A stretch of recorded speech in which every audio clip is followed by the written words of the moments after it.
Hi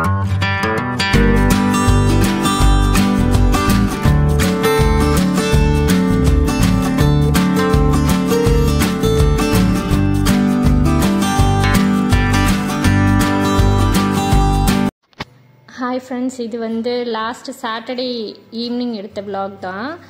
so evening போல் ஒரு coffee போட்டு குடிச்சிட்டு வெளியில் போகலாம் அப்படின்னு பிளான் பண்ணியிருந்தோம். ஆக்சுவலாக என்ன வேலையாக வெளில போகிறதா இருந்ததுன்னா, மார்னிங்கே போயிட்டு குக்கர் ஹேண்டில், மிக்ஸி ஜாரோட பிளேடு அதெல்லாம் கொஞ்சம் லூஸாக இருந்துச்சு, அதெல்லாம் டைட் பண்ண ஒரு ஷாப்பில் கொடுத்துருந்தோம். ஸோ அதை ஈவினிங் வாங்கிட்டு அப்படியே சும்மா வெளில போயிட்டு வரலான்னு பிளான் பண்ணோம். அதனால் வந்து காஃபி குடிச்சிட்டு கிளம்பலான்ட்டு நான் பால் காய்ச்ச ஆரம்பித்தேன். பால் காயிற நேரம் கொஞ்சம் நேரம் பால்கனியில் வந்து நின்னேன்.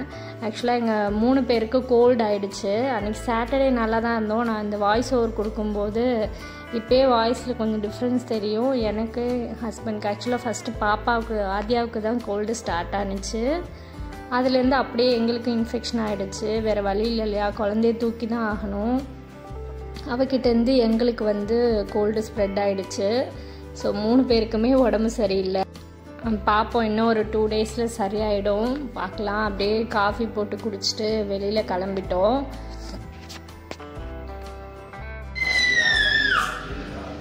ஓ கடிச்சிரும்மா, பட்டு கடிச்சிரும்.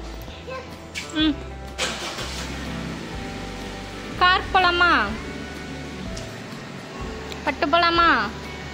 சரி அம்மா போகிற, பாய் பாய் பட்டு பாய். அம்மா காரில் ஏறுற, பாய். மெதுவா மெதுவா ஏறுமா. என்னது என்னது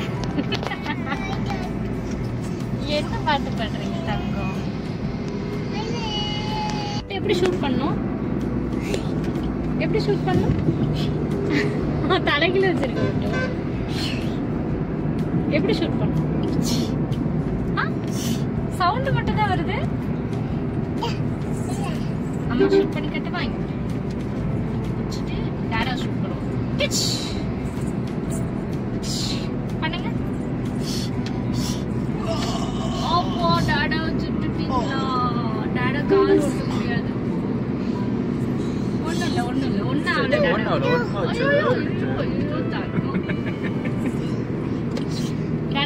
ஆகல. ஷூட் பண்றீங்களா மறுபடி? அப்பா சூப்பர் அடி தங்கமே.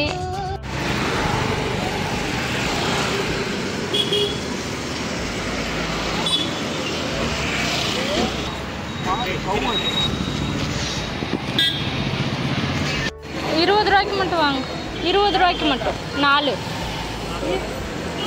ஒரு சூப்பு, அப்புறம் 65 சிக்கன் பக்கோடா. நீ என்ன வாங்க?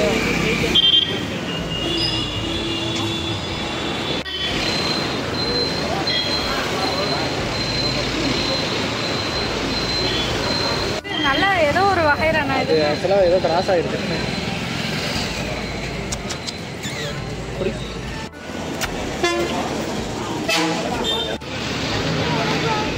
பட்டு இங்கே கூட கை கூட கடிக்கிறேன்.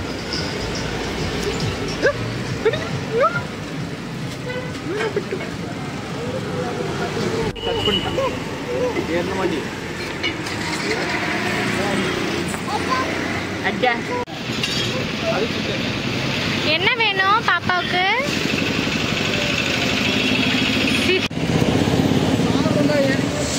சூடா இருக்கு.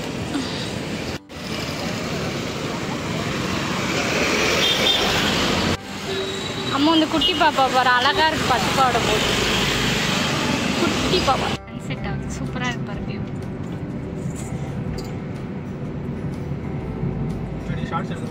இப்போ கொஞ்சம் எக்ஸ்பீரியன்ஸ் ஆயிட்டேன். சூப்பரா இருக்கு. ஆனா அம்மு நேர இப்படி பார்க்கும்போது தெரியல, ஆனா கேமரால பார்க்கும்போது சன்செட் வியூ மாதிரி இருக்கு பார்க்க. பட்டு பாட்டு பாடுறீங்களா? என்ன பேசுறீங்க? ஆதியா இங்க பாருங்க, அம்மா பாருங்க. பட்டு பாட்டு பாடுங்க. எப்படி பாடணும்? வீட்டுக்கு வந்தாச்சு. வெளியில் கொஞ்சம் திங்ஸ் வாங்க வேண்டிய வேலையும் இருந்தது, அதை முடிச்சுட்டு வந்துட்டேன். நான் அரிசி வேறு ஊற வச்சுருந்தேன் மாவு அரைக்கிறதுக்காக. ஸோ அப்படியே அதையும் கழுவார். வீட்டுக்கு வந்தோடனே அந்த வேலையை ஸ்டார்ட் பண்ணிட்டேன். எப்பொழுதும் நைட்டு ஒரு 8 o'clock அந்த டைமில் தான் அரைக்க ஆரம்பிப்பேன். ஏன்னா அப்போ தான் நைட்டு இப்போ கூட வெயில் ஜாஸ்தியாக இருக்குல்ல, அதனால் சீக்கிரம் புளிச்சிடும் மாவு. அதனால் ஒரு 8, 8:30 போல் தான் அரைச்சி வைப்பேன். கொஞ்சமாக தான் அரைக்கிறேன், அதனால தான் மிக்சியில் அரைக்கிறேன். லாஸ்ட் வீடியோலேயே பார்த்துருப்பீங்க. அப்படியே மிக்சிலே ஒரு 2-3 இதாக போட்டு கொஞ்சம் கொஞ்சமாக போட்டு அரைச்சிடுவேன். ஆக்சுவலாக சாட்டர்டே அன்னைக்கு எங்களுக்கு கோல்டு இல்லை, மறுநாள்லேருந்து தான் பாப்பாவுக்கு ஃபஸ்ட்டு பாப்பாவுக்கு தான் ஸ்டார்ட் ஆனிச்சு கோல்டு. அதுக்கப்புறம் தான் எங்களுக்கு ஸ்ப்ரெட் ஆனிச்சு. என் ஹஸ்பண்டுக்கு தான் ரொம்ப ஹெவியாக ஃபீவர்லாம் வந்துடுச்சு. எனக்கோட ஃபீவர் இல்லை, த்ரோட் இன்ஃபெக்ஷன் தான், அவங்களுக்கு தான் அப்படி ஆகிடுச்சு. பார்ப்போம் 2 daysல சரியாயிடும் நம்புகிறேன். அப்படியே மாவை அரிசி அரைச்சி முடிச்சிட்டேன். அடுத்து உளுந்து போட்டு அதையும் அரைச்சிட்டு கல் உப்பு போட்டு கரைச்சி வச்சிட்டேன். அதோட வேலை முடிஞ்சுது. டின்னரும் முடிச்சுட்டு படுக்கிறதுக்கு ரெடி ஆகிட்டோம். என்னென்னா பாப்பாவை வந்து வீட்டுக்குள்ளேயே நான் வச்சுருக்கிறதுனால கொஞ்சம் சடனாக வெளியிலலாம் கூப்பிட்டு போனால் அவங்க நல்லா ஹாப்பி ஆகிடுவாங்க. அதனால தான் அப்பப்போ திடீர்னு பிளான் பண்ணுவோம் வெளில போகிறதா, அப்படியே போயிட்டு வந்துடுவோம். மாவை அரைச்சி முடிச்சிட்டேன். இது கீழே ஒரு பிளேட் வச்சுருக்கேன் பாருங்கள். இது வந்து புளிச்சாலும் கீழே பொங்கி ஊற்றுனா அப்படியே அதிலே தட்டிலே வந்துடும். இது ஒரு சின்ன டிப் தான், நீங்களும் வேணுமா ட்ரை பண்ணி பாருங்கள். ஏன்னா காலையில் நம்ம பார்க்கும்போது பொங்கி ஊற்றிருந்துச்சுன்னா அது நமக்கு ஒரு டென்ஷன் ஆகும். அதனால் ஒரு பிளேட் வச்சிட்டோம்னா அதில் ஊற்றிடும். இந்த செடி வந்து லாஸ்ட் டைம் நாங்கள் பால்கனியில் செடி ஹேங்கிங் செடி இருக்குல்லையே அதோடு சேர்த்து வாங்கினது தான். அவங்க சொன்ன இன்ஸ்ட்ரக்ஷனை கரெக்டாக மெயின்டைன் பண்ணுறேன். பட் ஆனால் வந்து இந்த லீஃப் எல்லாம் பட்டு போகுது. இன்னொன்று என்னென்னா பிக்ஸி இந்த இலையெல்லாம் கொஞ்சம் கடிக்கிறான்னு நினைக்கிறேன், அதனால இப்படி ஆயிடுச்சான்னு தெரில. சரி பார்ப்போம். ஸோ இந்த வீடியோ பிடிச்சிருந்துச்சுன்னா லைக் பண்ணுங்கள், ஷேர் பண்ணுங்கள், மறக்காமல் சப்ஸ்கிரைப் பண்ணிவிட்டு பாருங்கள். இதே போல் நெக்ஸ்ட் ஒரு வீடியோவில் பார்க்கலாம். தேங்க்யூ ஃபார் வாட்சிங்.